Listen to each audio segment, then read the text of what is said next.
Alors la première question, et puis après on passera peut-être le micro. Sauf s'il y a tout de suite une impression, quelque chose, une question, une impression. Des fois, à chaud, c'est vrai que c'est pas toujours évident. On va lancer d'abord avec ce que nous a dit Jo tout à l'heure. On parlait de transgenre et toi tu parlais de genre cinématographique. Donc, comme vous avez pu le voir dans le film, effectivement, il y a beaucoup de choses. Ça commence par un film de guerre, et puis évidemment, il y a du drame. On pense peut-être à Douglas Sirk. Enfin, il y a effectivement plein de genres dans ce film. Comment toi, tu as organisé ton travail, tous les deux, puisqu'il était directeur artistique, avec cette optique de finir, de travailler sur plusieurs genres? Comment tu as fait quelque chose de compact? Peut-être ce qui m'intéresse, même maintenant, c'est il y a comme ces règles, ces outils qui ont été préétablis, surtout par le cinéma américain. Et je m'amuse, et je pense qu'on s'est amusé en écrivant les films, et après en le mettant en image et en son. Un peu à tordre cette idée de comment est-ce qu'on peut faire, est-ce que ça fait du sens encore de faire un film de guerre maintenant, c'était en 2009, c'est pas maintenant, mais bon, à faire un musical aussi, parce que le film est aussi un musical, et c'est un film dont le personnage principal est un personnage qui fait du spectacle. Et ça revient peut-être à cette idée qui est dans tous mes films,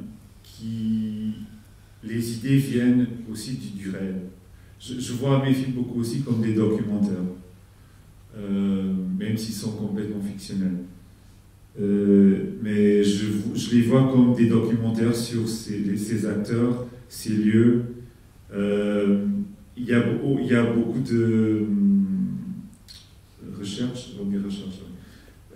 Moi, je ne connaissais pas beaucoup des travestis et des transsexuels. J'étais déjà plusieurs fois allé voir des spectacles de travestis.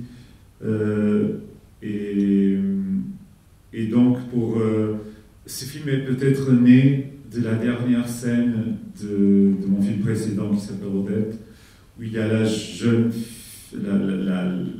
personnage principal qui s'appelle Odette, qui est une femme, qui finit avec le film finit avec une espèce de rapport pas comment dire normatif entre, comment on appelle ça maintenant, normalisé on dit ça en français, avec le personnage principal homme, et c'est avec cette idée d'un genre, là je parle de genre comme un peu gender dans le sens de gender studies, masculin, féminin, ou what is in between, ou ce qu'il y a entre, ou ailleurs, je sais pas. Et comme l'idée du genre qui flotte, qui hante les personnages. Et là, c'est peut-être ça qui m'a poussé à faire cette histoire d'un personnage qui est un travesti, un transsexuel. Mais ça, le point de départ, c'était beaucoup d'interviews avec et c'est là, dans ces interviews, que j'ai découvert. Bon, je connaissais Fernand Sanch, qui est l'acteur principal, qui joue Tonien. Il est aussi, encore, je crois, la plus grande star du travesti portugais à Lisbonne. Et donc, il y a eu aussi cette idée de... Moi, j'avais vu beaucoup, pas mal de films avec des personnages transsexuels et travestis qui faisaient du spectacle, avec beaucoup de musique. Et je voulais faire quelque chose de plus austère, à ma façon. Et donc, l'idée, c'était aussi de faire une espèce de musical sans musique. C'est qu'à la fin que la musique... Bon, il y a un peu de musique avant, mais c'est toujours chanté a cappella, sans musique. Et il y avait cette idée vraiment de montrer le hors-champ, pas le spectacle. Ce refus de montrer les spectacles, parce que ce qui m'intéressait, c'était les coulisses.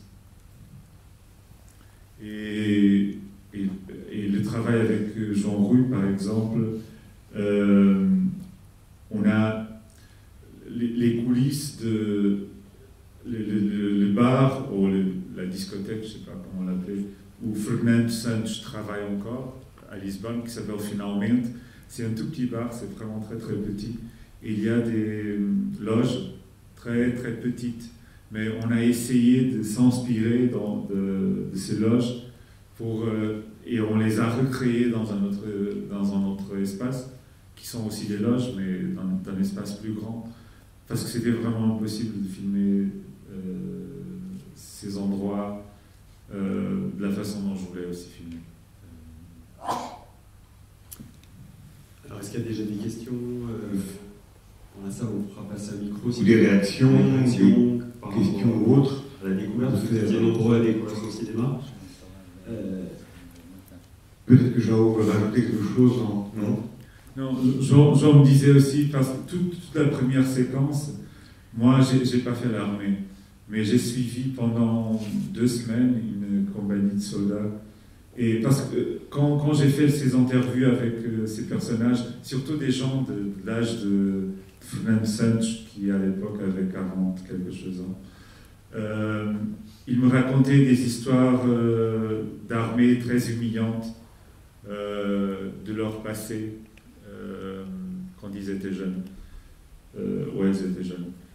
Et c'est d'où est venue cette idée de commencer aussi le film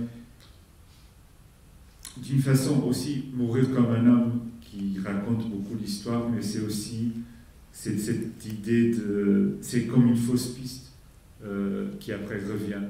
Et moi, je pense que dans tous les films, au moins les films que j'aime voir, il y a un côté ludique aussi. Il y a cette idée d'être amené quelque part et après soudainement être amené ailleurs. Et d'une façon, j'espère, surprenante.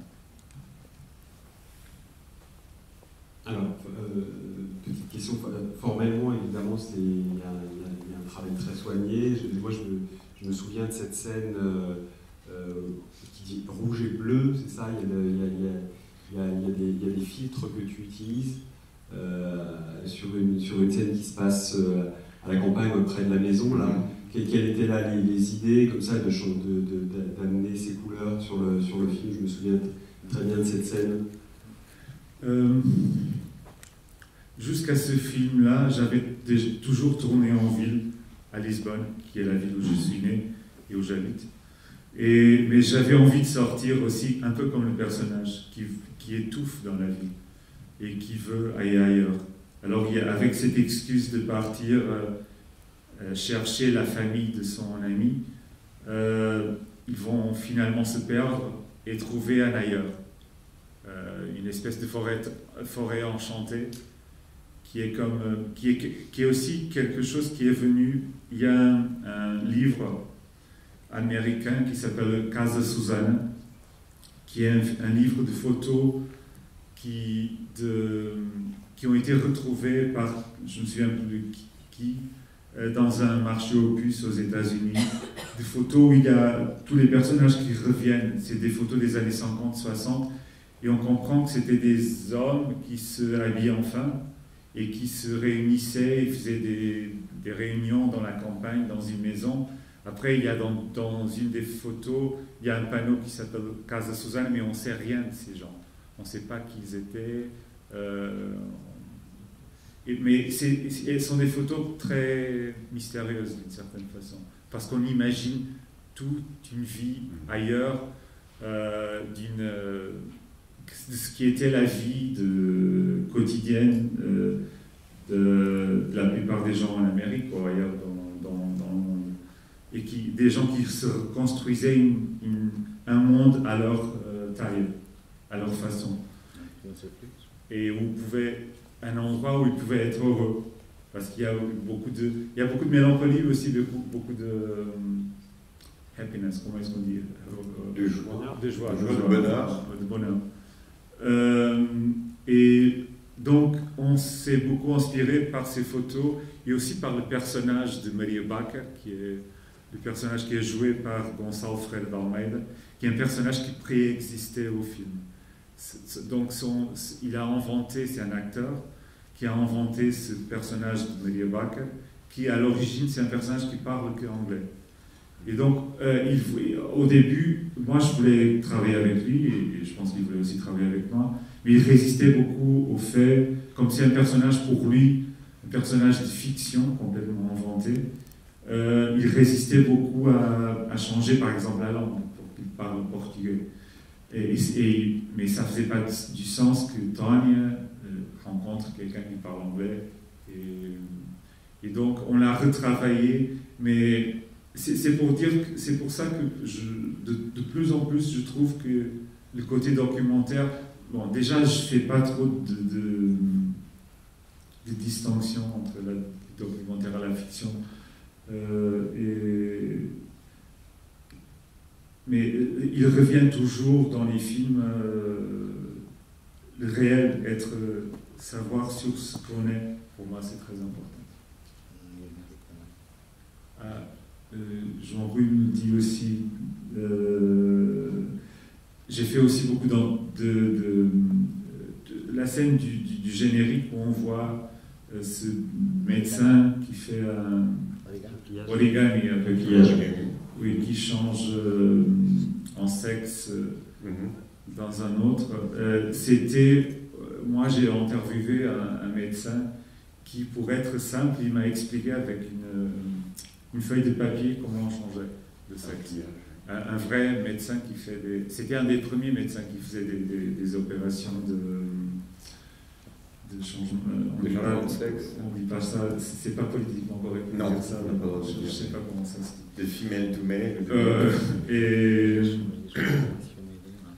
Mais après, j'ai eu l'idée de le faire comme ça, plus perfectionné comme un origami.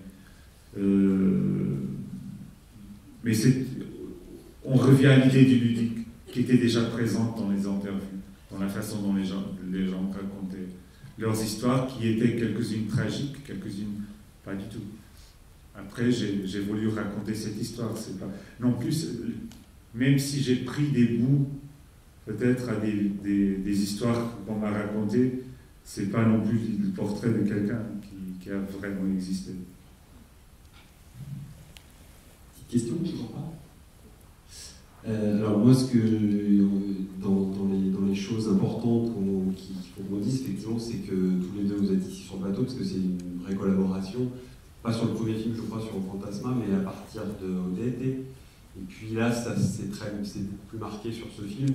Il y a un travail de... Jean-Pierre, il a travaillé sur tous les films. Sur Fantasma, déjà. Oui. Même sur Fantasma, c'est un film tourné en 35 mm. Mais c'était une très très petite équipe, et lui il a fait directeur artistique, maquillage,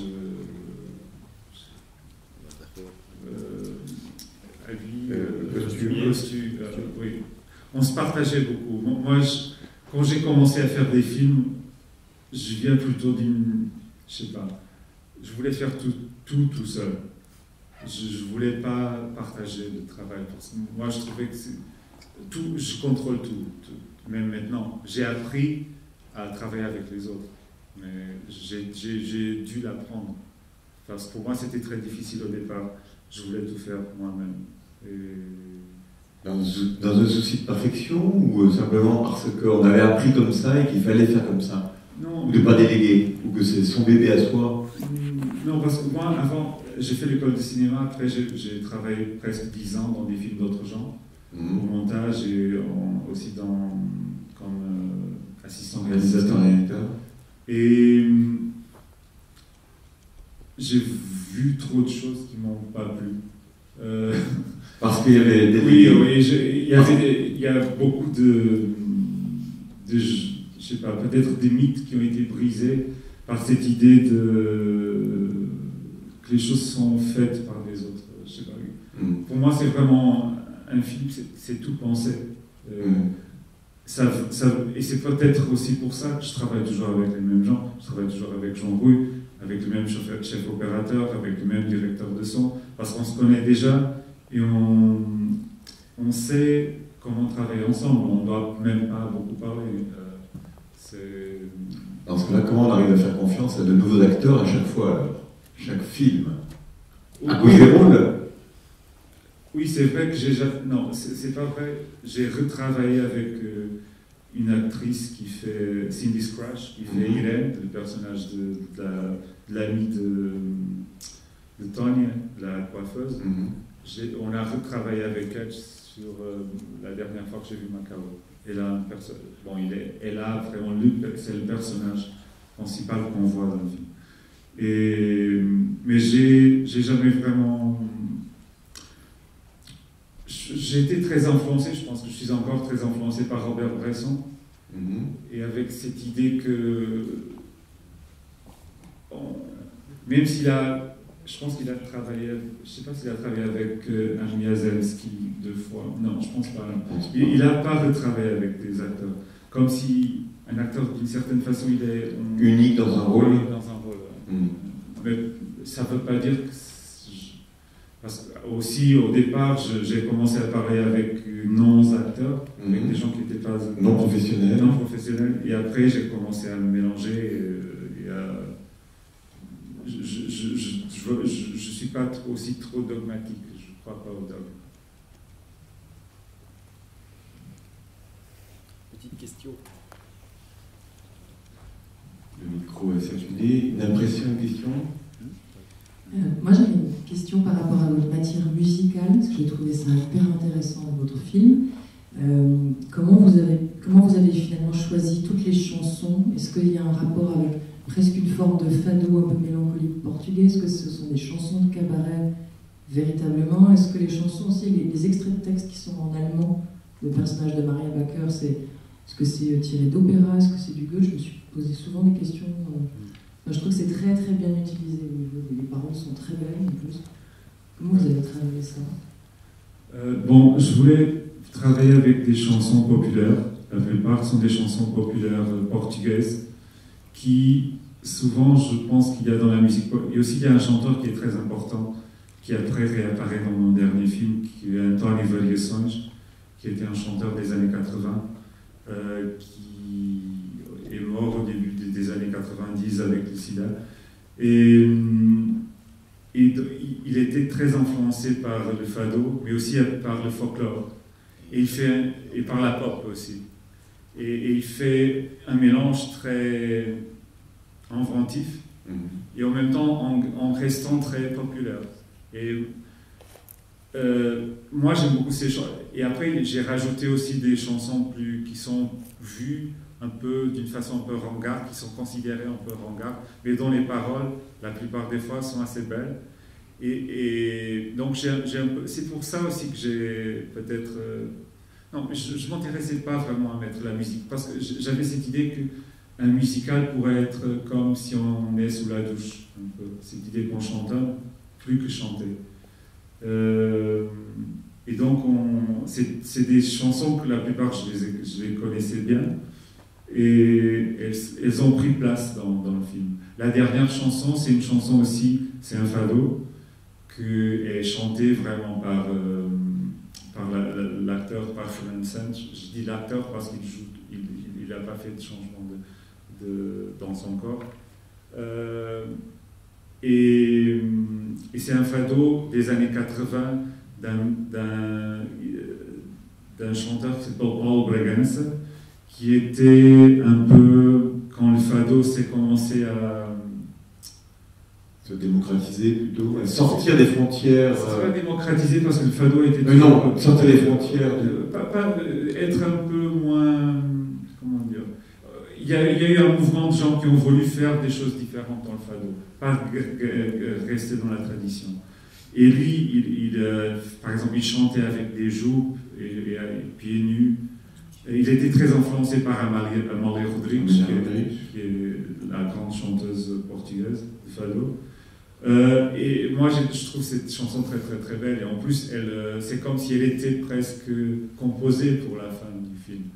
Avec cette idée, les mots sont tellement importants. Et aussi, il y a une chanson qui est Baby D, la chanson qu'on écoute dans la forêt, qui est... souvent on pense que c'est Anthony and the Johnsons, qui maintenant s'appelle, je ne sais pas comment il s'appelle. Anthony, ouais. Et c'est Baby D qui a chanté avec Anthony il y a longtemps. Et c'est une chanteuse qui à l'origine était un peu folk et qui chantait dans la rue. Au départ, elle chantait dans la rue avec une harpe. Et elle est transsexuelle. Et quand j'ai découvert cette chanson, aussi il y avait, bon, déjà la religion c'est important dans le film pour le personnage. Comme dans tout au film. Oui, oui. Particulièrement ici, mais. Oui, oui. Mais je pense que ça vient aussi de mes origines culturelles au Portugal. Et c'est quelque chose qui m'intéresse, y réfléchir. Et cette chanson s'appelle Calvary, Calvaire. Et même si on comprend pas les mots, je pense qu'on sent qu'il y a quelque chose de très, je sais pas. Je les ai fait quand on a tourné ce plan. C'est un plan assez long. On l'a tourné genre 5 fois, je pense. Et les acteurs écoutaient vraiment la musique dans la forêt. Et je pense que ça a aussi apporté une gravité, je sais pas, une tension. Peut-être le mot juste, c'est tension. J'aime plus tension que émotion, peut-être. Bon, je sais pas si je vous ai répondu. Pour les textes allemands. C'est Paul Celan. C'est un poète, Paul Celan. Et c'est un peu dans la construction du personnage, comme un personnage. Il y a un côté un peu des forêts romantiques, même si Paul Celan c'est pas romantique, c'est. On est chez la mer ou un petit peu. Il y a quelque chose d'énigmatique aussi dans sa poésie que je pensais que c'était juste pour ce personnage qui est un peu drôle et en même temps bizarre et en même temps énigmatique et en même temps sérieux et en même temps n'importe quoi. D'autres questions peut-être? Non. Du coup, on va en rester là. J'attends. Et ici une question quand même. Je prends le micro. Ça va être assez rapide. En fait, c'est plus par rapport à la présence de la religion. C'est d'abord assez. Donc, la religion est présente, je crois, plus que dans les autres films, dans les noms même des personnages. Et alors, tout le monde ne parle pas portugais ici, mais enfin, c'est assez frappant quand on parle portugais, puisque, enfin, on le voit au moment de. Quand elle dit j'ai prié le rosaire pour avoir un homme, et on voit un homme qui s'appelle Rosario, hein, donc, rosaire. Son fils s'appelle Joseph Marie, et il dit je n'ai plus qu'on parle de ma mère, et je n'ai été ni ma mère ni mon père. Enfin, il y a tout un jeu déjà sur le nom même des personnages qui est extrêmement fort. Et est-ce que c'était dès le départ dans le scénario comme ça? Mas isso minha pergunta, espero que seja claro. C'est obrigado. Non, c'est surtout aussi peut-être au départ c'était pas dans la première version du scénario, mais quand j'ai pensé que Fernando Santos, l'acteur qui joue Tonio, c'est venu aussi beaucoup. Il est très catholique, il est très superstitieux. Et j'aime beaucoup ses contradictions. En même temps, il fait du spectacle de travesti et en même temps, il reste très catholique, religieux. Et ça, c'est très présent dans la culture portugaise et populaire portugaise. Après, par exemple, dans le cimetière, il ne voulait pas, parce qu'il y a un moment où il est pieds nus, il ne voulait pas être pieds nus dans le cimetière parce qu'il croyait qu'on ne pouvait pas être pieds nus dans le cimetière.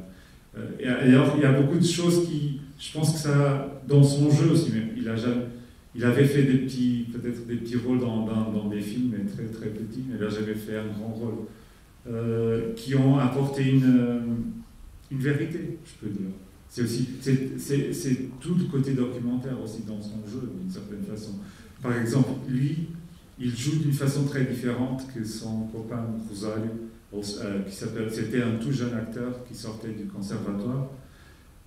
Et moi j'ai plus la tendance d'acteurs comme lui, comme le jeune homme, qui sont plus austères. Et Fernand, il est plus flamboyant d'une certaine façon. Et au départ, je me souviens que j'ai pris un peu de temps à comprendre que je ne pouvais pas le calmer. Il devrait être lui, d'une certaine façon. Et cette flamboyance est dans le personnage. Et donc, c'est aussi un film fait d'équilibre aussi. Mais là, je pars dans une autre direction.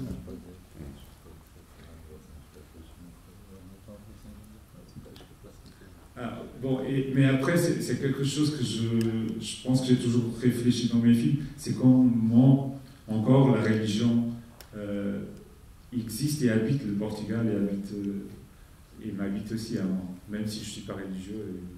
Mais je n'étais pas élevé d'une façon religieuse.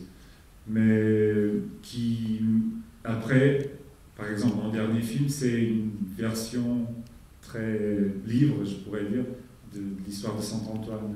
C'est l'ornithologue, oui,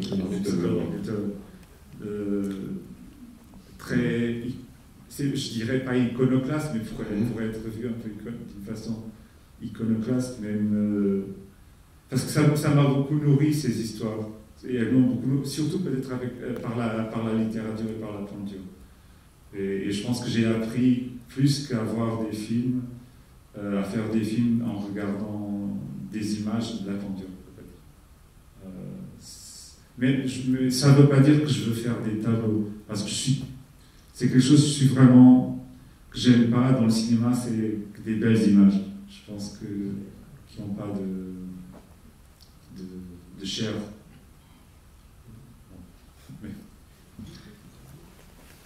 On va remercier Voilà. les Joao. On espère que ça vous a donné envie de voir les autres films pour ceux qui ont découvert son cinéma. Donc il y aura au Fantasma qui est le premier film, puis au DT.